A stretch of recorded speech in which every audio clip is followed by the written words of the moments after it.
Hello everyone, आज का हमारा टॉपिक है जीन पियाजे की थ्योरी। अगर आप यूपी टेट की तैयारी कर रहे हो, सी टेट की तैयारी कर रहे हो या किसी भी टीचिंग एग्जाम्स की तैयारी कर रहे हो तो आज का यह क्लास हमारा बहुत ही इंपॉर्टेंट क्लास है, क्योंकि आज की इस क्लास को हम बहुत ही आसान भाषा में पढ़ने वाले हैं। जीन पियाजे ने संज्ञानात्मकता का सिद्धांत दिया। इन्होंने संज्ञानात्मक बाल विकास का सिद्धांत दिया था। जीन पियाजे एक स्विस मनोवैज्ञानिक थे जिन्होंने बच्चे के मानसिक विकास को समझने की नई दिशा दी। इनका सिद्धांत कॉग्निटिव डेवलपमेंट यानी कि संज्ञानात्मक विकास के नाम से प्रसिद्ध है।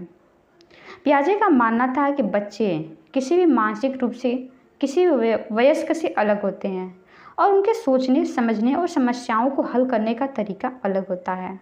इन्होंने इसको 4 पार्ट में डिवाइड करके बताया हुआ है। इन्होंने कहा कि बच्चे के अंदर जैसे जैसे वो अवस्थाओं में विकसित होते हैं वैसे वैसे उनका मानसिक विकास होता है। इन्होंने कहा कि बच्चे के जैसे जैसे वो अवस्थाओं में विकसित होते हैं वैसे वैसे उनका मानसिक विकास होता है। उन्होंने इसको 4 पार्ट में डिवाइड करके बताया हुआ है। अब हम इनसे जुड़े कुछ इंपॉर्टेंट पॉइंट के बारे में बात करते हैं कि उनका पूरा नाम क्या था। तो इनका पूरा नाम है जीन पियाजे, जो स्विट्ज़रलैंड के रहने वाले हैं, जिनका जन्म पूछे तो 9 अगस्त 1896 में हुआ था और इनकी मृत्यु 1980 में हुई थी। इनकी मूल अवधारणा यह थी कि मानसिक विकास अलग अलग स्टेज में अलग अलग होता है। जीन पियाजे ने इसको 4 पार्ट में डिवाइड करके बताया हुआ है और बताया कि बच्चों के अलग अलग अवस्थाओं में बच्चे के मानसिक विकास अलग अलग होते हैं। इनका जो प्रयोग है, अब हम बात करते हैं इनके प्रयोग के बारे में। तो इनका जो प्रयोग है, इन्होंने अपने ही 3 साल के बच्चे पर इसका प्रयोग किया है। इनकी जो किताब है इसके बारे में बात करते हैं। इनकी किताब language of the art of the child, इनके बुक का नाम है language of the art of the child. अब हम इनके सिद्धांत से जुड़े कुछ विशेषताएं के बारे में सबसे पहले बात करते हैं, फिर हम इनके 4 स्टेजेस डेवलपमेंट के बारे में बात करेंगे। तो इनमें सबसे पहला है हमारा बालक जन्मजात रूप से सक्रिय होता है। इन्होंने कहा कि जो छोटा बच्चा होता है वो जन्म से ही क्या होता है, एक्टिव होता है। और दूसरा है कि बालक का विकास असतत होता है। इसका अर्थ है कि हर एक अवस्था में विकास भिन्न भिन्न होता है। इन्होंने कहा कि बच्चे का जो विकास होता है वो असतत यानी कि डिसकंटिन्यूअस होता है। नेक्स्ट क्लास में हम वाइगोत्स्की की थ्योरी को पढ़ेंगे। तो उन्होंने कहा कि बच्चे का जो विकास होता है वो सतत होता है, क्योंकि उन्होंने कोई स्टेजेस के बारे में बात नहीं किया हुआ है, बल्कि यहाँ पे जीन पियाजे ने इसको 4 स्टेज में डिवाइड करके बताया हुआ है। जीन पियाजे ने इसको स्टेजेस में करके बात किया हुआ है। तो इसलिए इन्होंने कहा कि बच्चे का विकास जो होता है असतत यानी कि डिसकंटिन्यूअस होता है, जबकि वाइगोत्स्की ने कहा कि बच्चे का जो विकास होता है वो सतत होता है, क्योंकि उन्होंने कोई स्टेजेस के बारे में बात नहीं किया हुआ है। हम तीसरा बात करते हैं कि बालक एक खोजकर्ता के रूप में होता है। इन्होंने छोटे बच्चे को लिटिल साइंटिस्ट कहा हुआ है। इन्होंने कहा कि जो छोटा बच्चा होता है वो क्या होता है, लिटिल साइंटिस्ट होता है, यानी कि बच्चा खोजबीन करता है। उन्होंने कहा कि जो बच्चा होता है वो खोजबीन करके क्या करता है, नई नई चीज़ों को सीखता है। आपने भी अपने घर में छोटे बच्चों को ज़रूर देखा होगा कि छोटे जो बच्चे होते हैं कभी इधर कभी उधर नई नई चीज़ों को क्या करते हैं, खोजते रहते हैं, ढूंढते रहते हैं। तो इन्होंने छोटे बच्चे को लिटिल साइंटिस्ट कहा और कहा कि बच्चा एक खोजकर्ता के रूप में होता है। चौथा हम बात करते हैं कि यह प्रकृतिवादी थे। यह बालक स्वयं से ही बड़े हो जाते हैं, इन्होंने दूसरे की सहायता की आवश्यकता नहीं होती है। इन्होंने कहा कि बच्चा स्वयं से भी चीज़ों को सीख पाता है, इसमें उसे किसी दूसरे की आवश्यकता नहीं होती है। पांचवा बात करते हैं कि बालक के अंदर जन्मजात यानी कि क्षमता होती है जिसके परिणाम स्वरूप वह सीख सकता है। इन्होंने कहा कि जब छोटा बच्चा जन्म लेता है उसके बाद से उसके अंदर ही कुछ जन्मजात गुण होते हैं जिससे वो चीज़ों को क्या करता है, परिणाम स्वरूप वो चीज़ों को सीख पाता है। छठवां है परिपक्वता को विकास का आधार माना। इन्होंने मैच्योरिटी को क्या कहा, हर अवस्था में इन्होंने कहा कि हर अवस्था में बच्चे के अंदर क्या होती है, मैच्योरिटी होती है। हर अवस्था में मैच्योरिटी होती है। सातवां है कि विकास गुण के आधार पर होता है। इन्होंने कहा कि बच्चे का जो विकास होता है वह उसके गुण के आधार पर होता है। आठवां बात करते हैं कि इन्होंने कहा कि बच्चे एडल्ट की तरह कम नहीं सोचते अपितु अलग सोचते हैं। इन्होंने बच्चे और बूढ़े को मात्रात्मक रूप से सोचते हैं परंतु गुणात्मक रूप से भी सोचते हैं। इन्होंने कहा कि बच्चे और बूढ़े मात्रात्मक रूप से सेम सोचते हैं, परंतु गुणात्मक रूप से भी अलग सोचते हैं। 9वां, इन्होंने कहा कि बच्चा संरचनात्मक अधिगम से सीखता है, यानी कि बच्चा नई चीज़ों को क्या करता है, संरचनात्मक अधिगम से सीखता है।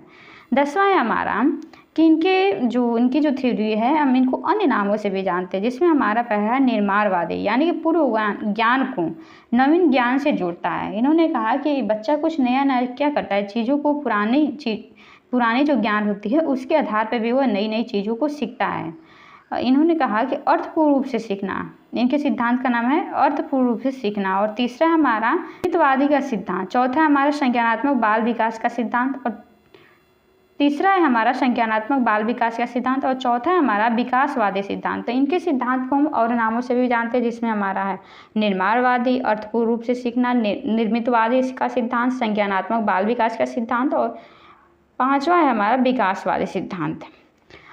अब हम यहाँ पे जीन पियाजे की थ्योरी को समझने की कोशिश करते हैं, जिसको इन्होंने बच्चे के विकास को 4 चरणों में होता है। इन्होंने कहा कि जो बच्चे का विकास होता है, इन्होंने इसको 4 पार्ट में डिवाइड करके बताया हुआ है, जिसको हम शॉर्ट फॉर्म में बोल सकते हैं SPCS। एस यानी कि सेंसरी मोटर स्टेज, जिसमें हमारा सबसे पहला है सेंसरी मोटर स्टेज, जो हमारा जन्म से 2 वर्ष तक के बच्चों में होता है, जिसको हम संवेदीय पेशी अवस्था का भी कहते हैं, जिसको हम हिंदी में बोलते हैं संवेदीय पेशी अवस्था, सेंसरी मोटर स्टेज, जो हमारे जन्म से 2 वर्ष तक के बच्चों में होता है।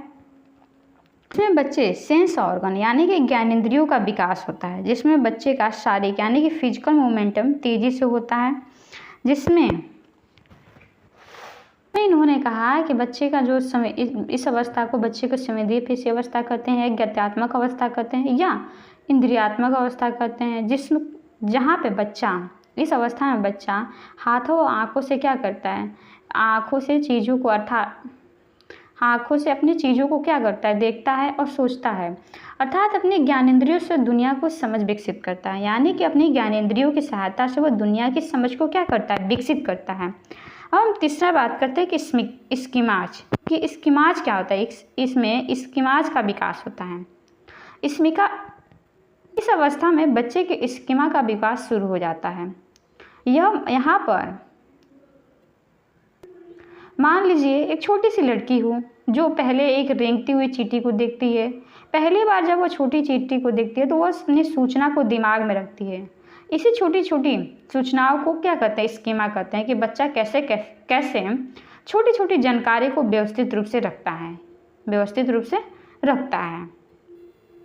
इस अवस्था में बच्चे इमिटेशन यानी कि नकल करके सीखते हैं, यानी कि आपने भी अपने घर में छोटे बच्चों को देखा होगा कि जो छोटे बच्चे होते हैं जन्म से 2 वर्ष तक, आप जो करते हैं वो बच्चे वैसे करके दिखाते हैं, यानी कि बच्चे इसी अवस्था में क्या करते हैं, आपको ही कॉपी करते हैं, आपकी ही नकल को क्या करते हैं, नकल करते हैं। आपकी चीज़ जो आप एक्टिविटीज़ करते हैं वो उसको देखकर सीखने की कोशिश करते हैं। इसको हम ऑब्जेक्ट परफॉर्मेंस यानी कि वस्तु स्थायित्व विकास होता है। यह बहुत ही इंपॉर्टेंट होता है कि ऑब्जेक्ट परफॉर्मेंस क्या होता है, कि ऑब्जेक्ट परफॉर्मेंस जीन पियाजे की जो सेंसरी मोटर स्टेज है उसी में बच्चे के जन्म से 2 वर्ष तक के बच्चे में विकास में देखा गया है। यानी कि यदि कोई वस्तु व्यक्ति ऑब्जेक्ट पल भर में उसके लिए आंखों से ओझल हो जाती है, पर फिर भी वह अस्तित्व में एग्जिस्टेंस में होती है। जैसे फॉर एग्जाम्पल एक बच्चा रो रहा है क्योंकि अभी उसकी माँ कमरे में है, फिर भी वह यह मानता है कि उसका अस्तित्व है, यानी वह इधर उधर है, भले ही वह उसे दिखाई न दे रही हो। अब हम बात करते हैं 6वां, जो है हमारा विलंबित अनुकरण। विलंबित अनुकरण कहता है कि सीखा हुआ ज्ञान ही तुरंत नकल न करना, अपितु कुछ समय बाद प्रतिक्रिया रिस्पॉन्स करना। यानी कि जो सीखा हुआ हमारा ज्ञान होता है उसे तुरंत नहीं नकल करना, उसे बाद में प्रतिक्रिया करना। फॉर एग्जाम्पल समझते हैं, टीचर ने बच्चे को कहानी सुनाई और बच्चे ने तुरंत उसका कोई रिपीट न किया करके कुछ दिन बाद उस कहानी को सुनाए, जैसे बच्चे। अब हम बात करते हैं दूसरा, जो पूर्व संक्रियात्मक अवस्था होता है, जो 2 से 7 वर्ष तक के बच्चों में होता है, जिसको प्री ऑपरेशनल स्टेज कहते हैं, जो 2 से 7 वर्ष तक के बच्चों में होता है। इन्होंने कहा कि इस अवस्था में तर्क लॉजिक से पहले की अवस्था, यानी कि इस अवस्था में बच्चे को अभी भी तर्क करना नहीं आता है। इसको हम कहते हैं प्रतीकात्मक यानी संकेतों के माध्यम से सीखना। इस अवस्था में बच्चे चित्रों संकेतों के माध्यम से सीखते हैं। यह बहुत ही इंपॉर्टेंट होता है कि क्वेश्चन में भी पूछता है कि किस अवस्था में बच्चे संकेतों के माध्यम से सीखते हैं। तो हमारा पूर्व संक्रियात्मक अवस्था में, जहाँ पे बच्चे संकेतों के माध्यम से, चित्र के माध्यम से नई नई चीज़ों को क्या करते हैं, सीखते हैं। इसको उदाहरण से समझते हैं। हमारा पारगमन चिंतन यानी कि कल्पनात्मक खेल, यानी कि परियों की कहानी और तार्किक खेल, यानी बिना किसी नियम के खेल खेलते हैं।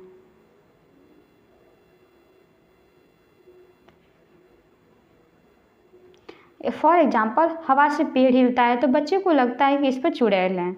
आपने छोटे बच्चों को देखा होगा ऐसे बात करते हुए। या लाल रंग का जूता पहनने से टीचर मुझे प्यार करेगी। बहुत सारे बच्चे ऐसे क्या करते हैं, ऐसे ऐसे बातों को छोटे बच्चे क्या करते हैं, सोचते रहते हैं। और हमारा चौथा है आत्मकेंद्रीकरण। आत्मकेंद्रीकरण, यह भी बहुत बार एग्जाम से पूछता है कि किस स्टेज में बच्चे में आत्मकेंद्रीकरण यानी कि स्व केंद्रीकृत होता है। तो सिर्फ स्वयं पर ध्यान होना है, यानी कि इस अवस्था में जो हमारा प्री ऑपरेशनल स्टेज में क्या होता है, बच्चे को सिर्फ स्वयं पर ध्यान होता है। इसका अर्थ है कि बालक दूसरे के दृष्टिकोण को नहीं समझ पाता है। यहाँ पे जीन पियाजे ने इसे 3 पर्वतीय कार्य भी कहा है। इसको हम 5वां समझते हैं कि जीववाद, यानी कि निर्जीव को सजीव समझना। यह 3 साल की गुड़िया इस डॉल को क्या करती है, जीवित समझती है। आपने छोटे बच्चे को देखा होगा कि जो गुड़िया के साथ वो क्या करते हैं, कोई भी डॉल हो उसके साथ खेलते रहते हैं, उसको क्या करते हैं, जीवित समझते हैं। और छठवां हमारा उत्क्रमणीयता की कमी, यानी कि उल्टा पुल्टा न कर पाना। यानी कि जो छोटा बच्चा होता है वो घर से स्कूल का रास्ता तो उसे याद रहता है, लेकिन जब स्कूल से घर का रास्ता उसे पूछा जाता है तो ज़्यादातर बच्चे क्या करते हैं, भूल जाते हैं। बात करते हैं कि केंद्रीकरण, यानी कि सिर्फ एक ही पहलू पर ध्यान देना, बाकी सभी को अनदेखा करना। इस स्टेज में बच्चे अपने चॉकलेट या फल या सब्जी, यानी कि इसी सब चीज़ों पर क्या करते हैं, ज़्यादातर ध्यान देते हैं। और छठवां हमारा सबसे इम्पोर्टेंट जो है हमारा अनुकूलन। अनुकूलन यानी कि किसी भी परिस्थिति के अनुसार खुद को क्या करना है, ढाल लेना, जिसमें हमारा सबसे पहला है आत्मसाधिकरण और दूसरा हमारा समायोजन। तो पहला है कि नवीन ज्ञान को पूर्व ज्ञान से फिट करना, यानी कि पूर्व ज्ञान से क्या करना, नवीन ज्ञान को सीखना। यानी समायोजन में समझेंगे कि नवीन ज्ञान के कारण पूरे ज्ञान में बदलाव होता है। यानी कि बिल्ली को देखते हैं, बिल्ली और कुत्ते में क्या होता है, बिल्ली देखते हैं फिर कुत्ता देखा तो क्या होता है, बिल्ली और कुत्ते में क्या होता है, अंतर समझ लेना। क्या होता है हमारा, बिल्ली और कुत्ते में अंतर समझ लेना। अब हम इसमें 9वां बात करते हैं कि सामूहिक एकालोक, यानी कि जब कोई बच्चों को एक साथ बैठकर एक दूसरे को अपनी बातें सुनाते हैं परंतु समझ नहीं पाते हैं। जैसे एक बच्चा कह रहा है कि मैं कल पार्क गया था, तो सेकंड चाइल्ड मैंने चॉकलेट खा ली, थर्ड चाइल्ड मुझे नींद आ रही है। तो क्या होता है, बच्चे यहाँ पे एक दूसरे के साथ बैठकर अपनी बात नहीं सुनाते, परंतु वो समझ ही नहीं पाते कुछ चीज़ों को, बच्चे सिर्फ अपनी ही बातें कहते रहते हैं। अब हम आते हैं इसके थर्ड स्टेज पे, जो हमारा मूर्त संक्रियात्मक अवस्था, जो 7 से 11 वर्ष तक के बच्चे में होता है, जिसको हम कॉन्क्रीट ऑपरेशनल स्टेज कहते हैं। कॉन्क्रीट ऑपरेशनल स्टेज, जिसमें बच्चे तार्किक रूप से सोचना शुरू कर देता है। बच्चा क्या करता है, तार्किक रूप से चीज़ों को सोचना शुरू कर देता है, जिसमें बच्चा संप्रत्यय का निर्माण करता है, यानी कि उत्क्रमणीयता यानी कि 1 से 10 तक गिनती बोलना क्या करता है, शुरू कर देता है बच्चा। संक्रमण अनुमान, यानी कि बच्चा A B C is greater than B greater than C, यानी कि इसका सवालों को वो समझ जाता है कि इसका परिणाम एज ग्रेटर देन C, यानी कि ये सबसे बड़ा है। यानी कि वो बच्चा क्या करता है, तार्किक रूप से सोचना शुरू कर देता है। संरक्षण के बारे में इसके बात करते हैं। जब बच्चा यह समझ लेता है कि किसी भी वस्तु का आकार बदलने पर उसकी मात्रा नहीं बदलती है, यानी कि इस चरण में बच्चे तर्क करना और कार्य को समझने लगते हैं। वे अब वस्तुओं के आकार, संख्या व अन्य गुणों के बारे में ठोस तरीकों से सोचने में सक्षम होते हैं, यहाँ तक कि वे वर्गीकरण और श्रेणीकरण जैसी मानसिक प्रक्रियाओं को समझने लगते हैं। अब हम बात करते हैं इसके 4th स्टेज में, जो हमारा फॉर्मल ऑपरेशनल स्टेज जो हमारा 11 साल से बाद के बच्चों में होता है, जिसको हम औपचारिक संक्रियात्मक अवस्था कहते हैं, जिसमें बच्चे अमूर्त थिंकिंग यानी कि एब्स्ट्रैक्ट थिंकिंग करने लगते हैं, यानी कि कल्पना कर पाते हैं, क्षमताओं को, लॉजिक को, चीज़ों को सीख पाते हैं। इस स्टेज को हम एब्स्ट्रैक्ट थिंकिंग यानी कि अमूर्त चिंतन यानी कि लॉजिक यानी कंसेप्ट को समझना, हाइपोथेटिकल डिडक्टिव रीजनिंग कर पाते हैं, यानी कि इस चरण में बच्चे अमूर्त सोच और जटिल समस्याओं को हल करने में सक्षम हो जाते हैं। वे भविष्य की योजनाओं बनाने, सिद्धांत को समझने और परिकल्पनाओं पर विचार करने में क्या होते हैं, सक्षम हो जाते हैं। इस अवस्था में बच्चे आके फार्मूलों को याद करने में, उनके सवालों को सॉल्व करने में क्या होते हैं, सक्षम होते हैं। इसको हम डिडक्टिव स्टेज में कहते हैं, जिसमें बच्चे क्या करते हैं, हाइपोथेटिकल डिडक्टिव रीजनिंग यानी कि सवालों को सॉल्व करने लगते हैं। परिकल्पनाओं का विकास होता है, इसमें बच्चे क्या करते हैं, परिकल्पनाओं के बारे में क्या करते हैं, सोच विचार करने लगते हैं। अब हम यहाँ पे इनकी आलोचना के बारे में बात करते हैं, जिसमें हमारा पहला है कि संज्ञानात्मक विकास पर ही बात की। इन्होंने केवल क्या किया, संज्ञानात्मक विकास यानी कि कॉग्निटिव डेवलपमेंट के बारे में ही बात की। और यहाँ पे हर बच्चे के बाल विकास की 4 अवस्था सार्वभौमिक होती है। इन्होंने बच्चे के विकास को 4 अवस्थाओं में ही डिवाइड करके बताया हुआ है। तो आज का तो ये रहा जीन पियाजे की थ्योरी, और आज का क्लास हम यहीं तक रखते हैं। आने वाले नेक्स्ट क्लास में हम वाइगेस्ट्री की थ्योरी के बारे में इन्हें डिटेल पढ़ने वाले हैं। अगर आपको ये क्लास अच्छा लगा हो तो वीडियो को लाइक करें, शेयर करें, और चैनल पर नए हो तो सब्सक्राइब करना बिल्कुल ना भूलें। मिलते हैं अगले वीडियो में, तब तक के लिए धन्यवाद।